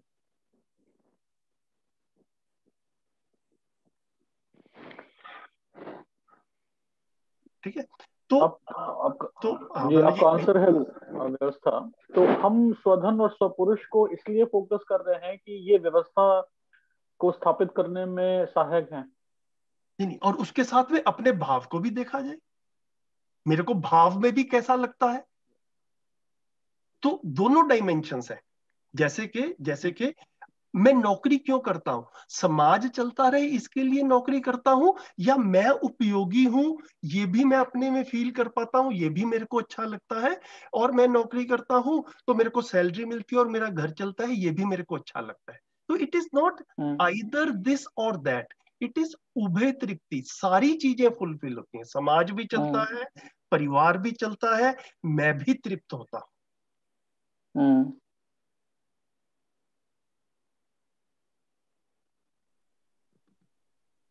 ठीक लगता है भैया। मेरे लास्ट कंपनी में कुछ यूएस से कॉन्टैक्ट्स और फ्रेंड्स रहे, तो वहाँ पर भी जैसे आपने बोला भैया कि जैसे वेस्टर्न कल्चर में एक्सेप्टेंस है पूरा पूरा सोसाइटी के अंदर ऐसी चीज़ों को लेकर। बच्चे इनफैक्ट वहाँ के लोग इंडियन कल्चर में ये देखते हैं, जबकि बच्चा अभी भी, बच्चे मतलब बड़े अडल्ट होने के बाद भी फैमिली साथ रह रहे हैं, तो बहुत हैरानी लगती है उनको कि ये अभी भी साथ नहीं है। लेकिन उसके बावजूद भी, दूसरी तरह का एक्सेप्टेंस होने के बावजूद भी, वहां पर भी ये देखने को क्लियरली मेरे पर्सनल एक्सपीरियंस से मुझे मिला कि जहाँ पर भी जो एक पूर्णतः मैरिड लाइफ जिसकी चल रही है वो फुलफिलिंग लगती है उनको, और जहाँ पर ऐसा नहीं है जिसमें वो छोटी मतलब जो जैसा खुश रह सकता है वो रहे, उस हिसाब से अगर चल रहा है वहां पर, तो वहां पर क्लियरली कुछ ना कुछ अधूरापन दिखाई देता है कि कहीं कुछ कमी रह जाती है अभी। एंड दे आर वही मतलब एक्सेप्टेंस है, लेकिन फुलफिलमेंट नहीं है वहां पर, अधूरापन है उस स्कीम ऑफ थिंग्स में। तो that's pretty much evident and you know वो दिखाई पड़ता है क्लियरली। भैया इसको हम भोग से नहीं कहीं जोड़ सकते क्या? जैसे हमने इस चीज को समझा है दर्शन की दृष्टि में कि हम मानव जो है शरीर और जीवन का संयुक्त रूप है, तो सिर्फ शरीर नहीं है, और शरीर मान के जीते हुए जो भोग होता है, चाहे वो स्वपुरुष या स्वनारी के रूप में हो, तो वो भोगोन्माद जो हाँ बिल्कुल ठीक है, बिल्कुल ठीक है। वो भोगोन्माद और भोगोन्माद कामोन्माद से जुड़ता हुआ दिखता है यहाँ पर। जी जी तो बहुत बढ़िया। ठीक बता रहे हैं, ठीक लग रहा है, बिल्कुल ठीक लग रहा है। अच्छा ध्यान दे गया भैया आपका। क्योंकि भोग की दृष्टि से जो है वो क्लैरिटी मिलती है, नहीं तो समझ नहीं आता कि व्यवस्था में क्योंकि लोग जो हैं वो व्यवस्थित होने के लिए नहीं कार्य करते ना, क्योंकि ये तो पता ही नहीं होता, एक ब्लाइंड स्पॉट होता है कि व्यवस्थित हो भी पाएंगे इससे नहीं। बिल्कुल बिल्कुल बढ़िया, बहुत अच्छा। अगर भैया दो पुरुष और दो स्त्रियां कमिट करते हैं एक दूसरे के साथ रहने में और एक परिवार की तरह है, तो तब वहां पे ये कैसे देखा जाएगा? भैया इसके बारे में ना मैंने अभी तक किसी निष्कर्ष पे पहुंच नहीं पाया। मेरे थॉट्स तो जाते हैं उस पे, लेकिन मेरा अभी कोई अपना सॉलिड निष्कर्ष जो है ना वो बना नहीं है जिसको मैं तर्क संगत विधि से रख पाऊं अभी। तो उसके ऊपर मेरा अपना पर्सनली भी शोध चल रहा है। किसी और साथी का कुछ क्या हाँ, क्योंकि परिवार तो वहां पर कमिटमेंट और परिवार ये सब इस तरह की सारी फीलिंग वहां पर हैं एक्चुअली इस तरह के परिवारों में। हाँ तो मैं वही कह रहा हूँ कि मतलब मैं क्योंकि उस तरफ मेरा अपना कोई रुचि भी नहीं गई है, तो मेरी कल्पनाशीलता भी वहां पर ज्यादा जा नहीं पाती है। ठीक है, तो मैं उसको कैसे देखूं, कैसे रखूं, अभी उसके ऊपर मेरा भी अपने अंदर जो है ना काम ये भी चल रहा है भैया। मतलब मैं इतना ही ईमानदारी से कह सकता हूँ।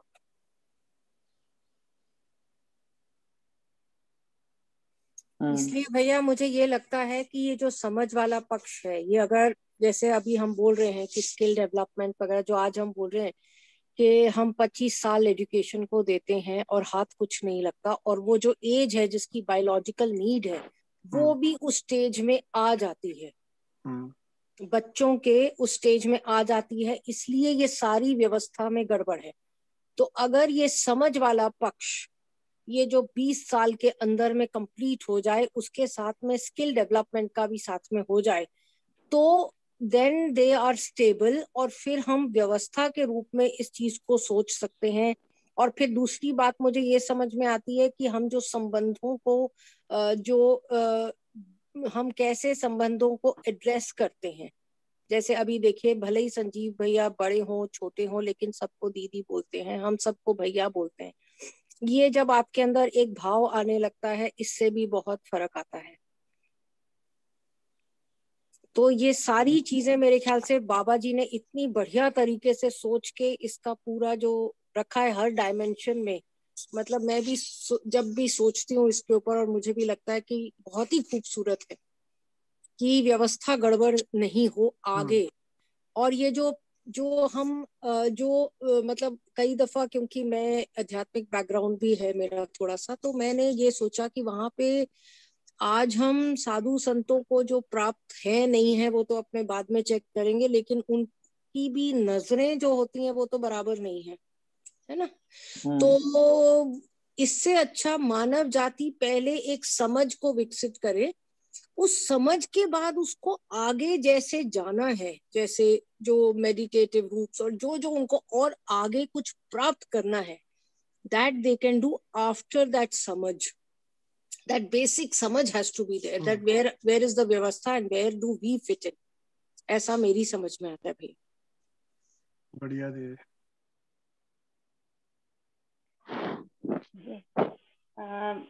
रजत जी, वो एक पॉइंट जो आपने रखा था, जो सेम सेक्स फैमिली के बारे में बात के ऊपर रखी है, तो उसके लिए मेरे को एक सिंपल बात ये समझ में आती है, बहुत ज्यादा दूर नहीं, ठीक है, it's a matter of choice वाली बात, हम उस पर ही एंड भी कर सकते हैं। एक सेकंड, चुप चुप, हम उस पर एंड भी कर सकते हैं बात, पर बात ये है कि इसको ये परंपरा कैसे बनेगी, दैट इज द थिंग। वो परिवार की परंपरा के लिए वो एक हेल्दी एटमॉस्फेयर है कि नहीं, वहीं पर एक क्वेश्चन मार्क खड़ा हो जाता है। Yes, I agree with you दीदी। परंपरा कैसे बनेगी, ये बहुत ब्यूटीफुल बात है कि वो सब जगह फॉलो नहीं हो सकता। फिर परंपरा बच्चे जी, परंपरा एक्सेप्टेंस से बनेगी, जो कि बन भी रही है कुछ जगहों पे, कुछ समय जहाँ पे कि हम जैसे से इसको सामान्य दृष्टि से देख रहे हैं, रादर देन कि इसमें हम कुछ और एंगल, मतलब किसी और एंगल से देखा जा रहा है, या किसी इसको मानसिक कंडीशन से जोड़ के देखा जा रहा है। तो जो परंपरा की आप बात कर रही हैं दीदी, वो परंपरा मैं समझता हूँ कि चूंकि ये इसका एक्सेप्टेंस बहुत अभी लेटर स्टेज में हुआ है सोसाइटी में, तो परंपरा बनने के लिए टाइम है। और मुझे लग रहा है कि अगर लोग इसको जैसे जैसे धीरे धीरे कंट्रीज एक्सेप्ट करती जा रही हैं, तो परंपरा, मुझे तो उसमें कोई डाउट नहीं है, मतलब ऐसी कोई शंका नहीं लग रही है कि ये परंपरा नहीं बन सकती। पर भैया आप खुद देखिए कि यूएस जैसी जगह जिसने सबसे ज्यादा इस चीज को एक्सेप्ट किया है, सबसे ज्यादा साइकेट्रिस्ट इंडिया से वहीं एक्सपोर्ट होते हैं। और ये इमोशनल आपके, अगर मान लीजिए आज अगर हम पर नारी पर पुरुष नहीं लेते और हम चेंज करते हैं अपने पार्टनर्स रेगुलर बेसिस, रेगुलर मतलब अच्छा आपका एक पार्टनर है, आज विश्वासघात हो गया, कल वो पार्टनर ने दूसरा पार्टनर चेंज कर लिया और आपने भी एक दूसरा कर लिया, आप कितने पार्टनर्स चेंज करेंगे? और आप जो स्थिरता चाह रहे हैं अपने जीवन में, तो हमारी पहले ही बहुत सारी चीजें अनिश्चितता पे हैं, जैसे शेयर मार्केट है और ऐसी व्यवस्थाएं हैं, कमोडिटी मार्केट है। यही मतलब अभी मेरा ध्यान गया कमोडिटी मार्केट पे, because we bought something, just roses, आप मानेंगे नहीं, somebody promised us to get some roses for 20 rupees a kg because he could not sell it due to lockdown। ठीक है, लॉकडाउन था, उसके बिक नहीं रहे थे, हमने 20 रुपीज केजी, उसने रेट तय किया, हमने नहीं किया। बाद में उसने मुझे बोला 30 रुपए, क्योंकि आज मार्केट में 30 रुपए है। तो इसको मैंने कमोडिटी मार्केट के साथ जोड़ा कि हम निश्चितता जीवन में चाह रहे हैं, पर ये सारी चीजें हमें अनिश्चितता की तरफ ले जा रही हैं। तो ये संबंधों में भी आप देखेंगे, आप शेयर मार्केट देखिए, आप ये सारी चीजों को अगर रिलेट करेंगे तो ये सारी व्यवस्था हमें अनिश्चितता की तरफ ले जा रही है। और होना हम स्थिर चाहते हैं, हम निरंतर सुख चाहते हैं, तो ये हमें कैसे प्राप्त होगा? नहीं कोई नहीं दीदी, वो शेयर मार्केट कमोडिटी मार्केट को भी बीच में लाएंगे तो फिर जो है ना वो पता नहीं कहाँ जाएगी। तो वैसे मतलब हम वो संबंधों में देखते रहे और अपने में एक्सप्लोर करके देखा जाए। भैया मेरे को ना जहाँ से बात शुरू हुई थी, मैं 4 बज भी चुके हैं, तो मतलब रैप अप भी करते हैं इसको 2-4 मिनट में। तो सिर्फ इतना ध्यान रहे कि ये जितने भी इस तरह के मुद्दे हैं, जो ना बाबा जी ने बड़ा अच्छे से सजेस्ट किया कि इसका तरीका क्या है, निरीक्षण परीक्षण सर्वेक्षण। निरीक्षण मतलब किसी भी मुद्दे पर मैं अपने में जांच करके देख लूं कि भैया मेरी अपने में एक्सप्लोरेशन करके क्या लगता है कि कौन सी मेरी नेचुरल एक्सेप्टेंस किस तरफ है ना? तो एक उससे अंदाजा लग जाता है। फिर जिन लोगों के साथ में मैं जी रहा हूँ, मेरे घर में है, मेरे क्लोज फ्रेंड्स हैं, है ना, जिनके साथ में बात हो सकती है, उनसे पूछ सकते हैं भैया ये मेरे को तो ये वाली चीज के बारे में ऐसा व्यू बन रहा है, तुम्हारा क्या व्यू बनता है।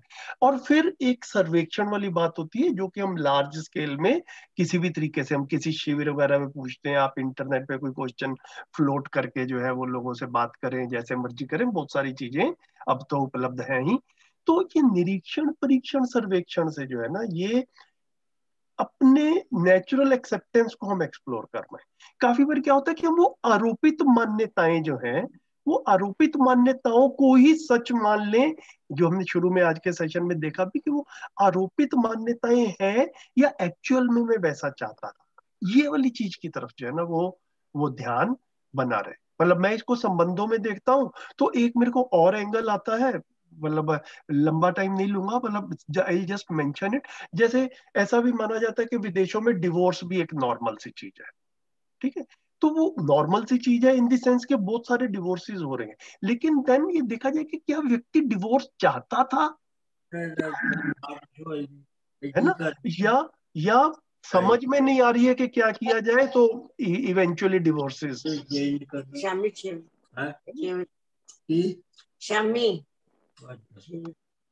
तो ये पॉलीएंड्री एंड पॉलीगैमी, ये हमारे उसमें रहा है, हमारे कहना चाहिए हमारे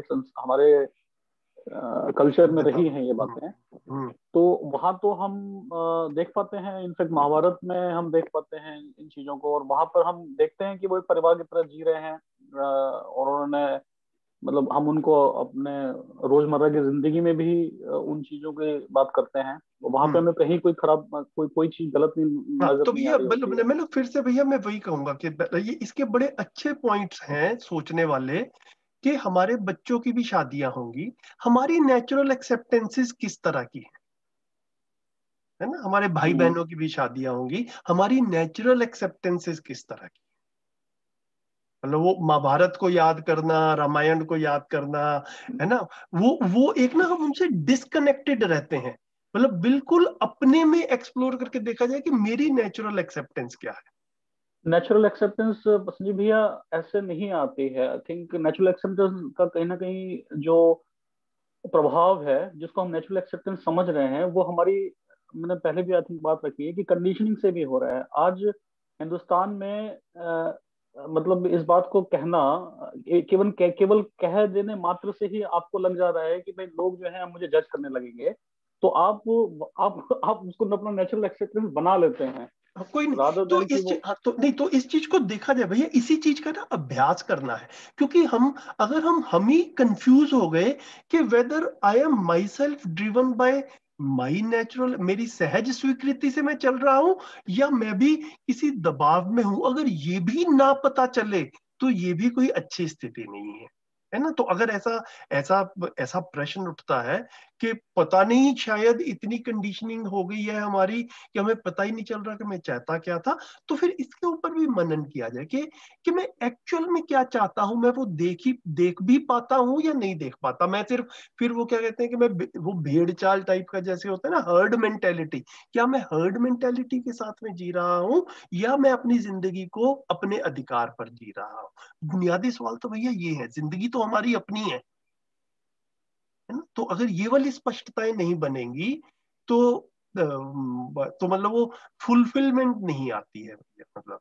तो ये स्पष्टताएं बन जाए। अब ये नहीं कह रहे कि मध्यस्थ दर्शन की बात माननी है, ये स्पष्टता बन जाए, जो स्पष्टता बने वैसे जिया जाए, इसमें कोई प्रॉब्लम नहीं है।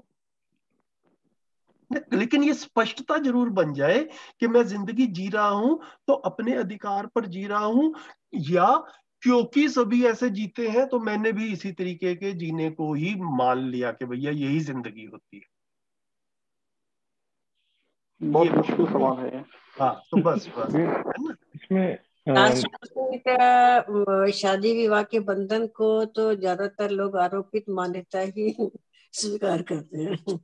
तो अपने में टटोल कर देखा जाए कि मतलब ये मेरे पे आरोपित ना होती तो मैं कैसा चाहता अपनी गृहस्थी को, है ना। ये देखा जाए, एक एक्सरसाइज इस तरह का किया जाए, एक कि भैया कुछ नहीं है सपोज करो, तो मैं चाहता क्या, फिर मतलब उसको एक्सप्लोर करके देखा जाए। बस मैं अपने लिए क्या चाहता हूँ, मैं अपने बच्चों के लिए क्या चाहता हूँ, है ना, मैं अपने परिवार के सदस्यों के लिए क्या चाहता हूँ, मैं अपने मतलब वो इस तरह से देखा जाए इसको।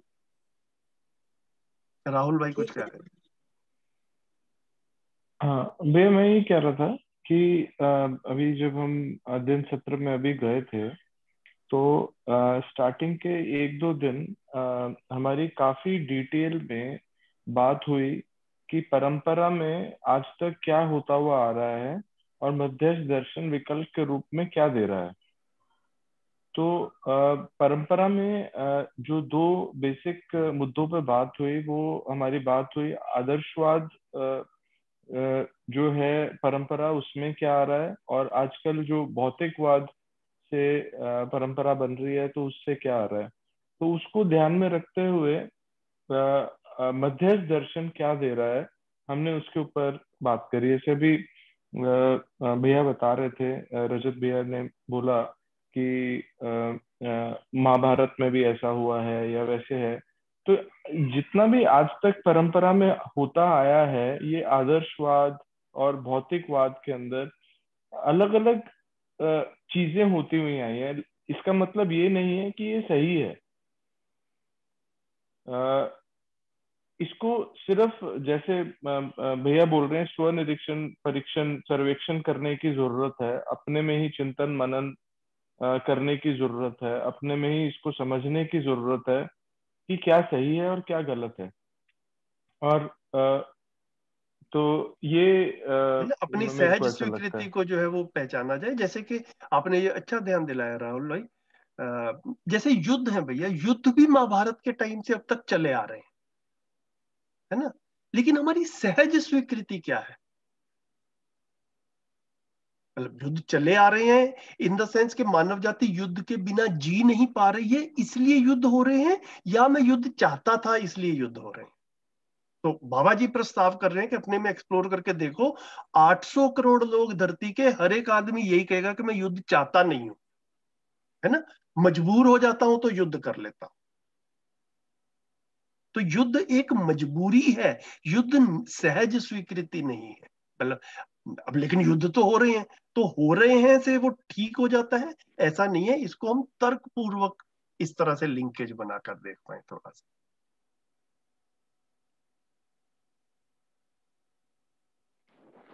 इवेंचुअली दो प्रश्न आते हैं सर, व्यवस्था और कानूनवाद। क्या ये दोनों ही रीजन है इस बात को इंगित करने के लिए कि आपको स्वधन और स्वपुरुष की तरफ जाना चाहिए, या ये या एक बेसिक क्राइटेरिया, एक कंडीशन बनती है? क्या ये दो ही लेंस हैं हमारे पास देखने के लिए?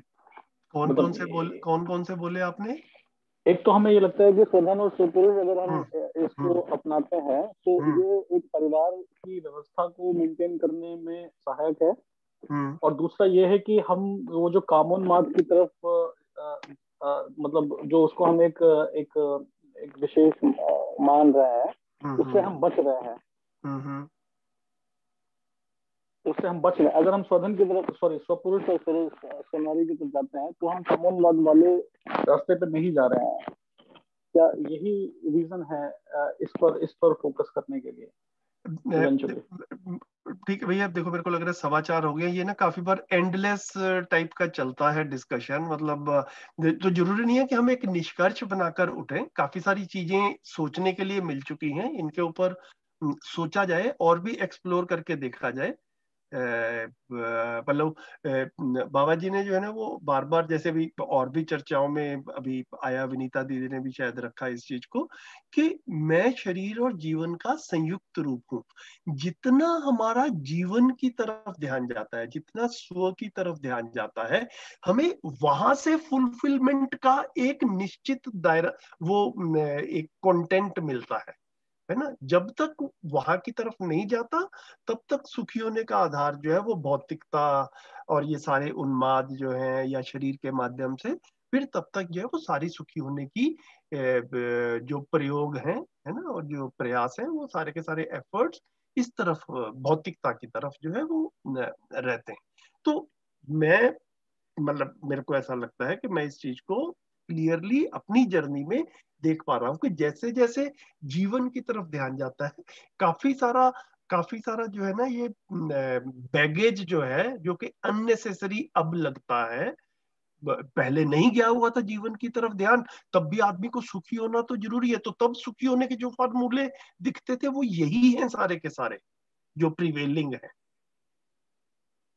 राइट। लेकिन मैं सिर्फ शरीर हूं या मैं शरीर और जीवन का संयुक्त रूप हूं, ये बाबा जी ने बहुत बार भैया अपने पूरे के पूरे दर्शन में कहा है कि वो जो ज्ञान है वो अस्तित्व दर्शन ज्ञान, जीवन दर्शन ज्ञान और मानवीयता पूर्ण आचरण ज्ञान, ये ज्ञान संपन्नता आवश्यक है। कम से कम जीवन दर्शन ज्ञान जो है ना, ये तो चाहिए ही। मतलब जब तक ये वाला प्रपोजल आदमी तक पहुंचे ना अच्छे तरीके से कि मैं शरीर और जीवन का संयुक्त रूप हूं, इसकी एब्सेंस में शरीर प्रधान विधि से जीना होता है। वो फिर शरीर प्रधान विधि में जो कुछ हो रहा है ये हो ही रहा है, राइट। तो मैं सिर्फ शरीर हूं या शरीर और जीवन का संयुक्त रूप हूं, इस ये जो है ना, ये खूंटा है, ये एंकर है बेसिकली। ये जो है अपने में, इसको बार बार जांचा जाए कि या इसको मेरी कितनी स्पष्टता बन रही है। तो मेरे को लग रहा है जितनी जितनी ये स्पष्टता बनती है, वो काफी सारी चीजें अपने आप सेटल होती रहती है। तो अभी हमको जितना श्रम करना पड़ता है, वो इसीलिए करना पड़ रहा है कि अभी हमारी वो जीवन वाली अवधारणा जो है वो अभी पूरी तरह से पुष्ट नहीं हुई है, अभी प्रस्ताव रूप में है। तो समय लिया जाए अच्छे से ठोक बजा करके, इसमें कोई समस्या वाली बात नहीं है। लेकिन वो शरीर और जीवन का संयुक्त रूप हूं, ये चीज क्लियर होते होते साथ साथ और भी काफी कुछ क्लियर हो जाता है। इतनी बात जो है, इतना मेरे को लग रहा था। इसके ऊपर समराइज करते हैं, कंक्लूड करते हैं आज का। कुछ लास्ट में किसी को कहना हो तो कहें, नहीं तो फिर रैप अप करें। थैंक यू भैया, नमस्ते सभी को, थैंक यू। बढ़िया दीदी, थैंक यू। थैंक यू भैया। ठीक है, थैंक चलिए यू फिर भैया। अगले, हाँ ठीक है, अगले हाँ जी। सैटरडे को मिलते हैं फिर, और देखते हैं फिर मानव व्यवहार दर्शन को रिज्यूम करें अगली बार से। जी भैया, वही लगता है ठीक चलिए रहेगा। ठीक है, गुड, थैंक यू, नमस्कार। नमस्ते, नमस्ते सभी को। नमस्ते।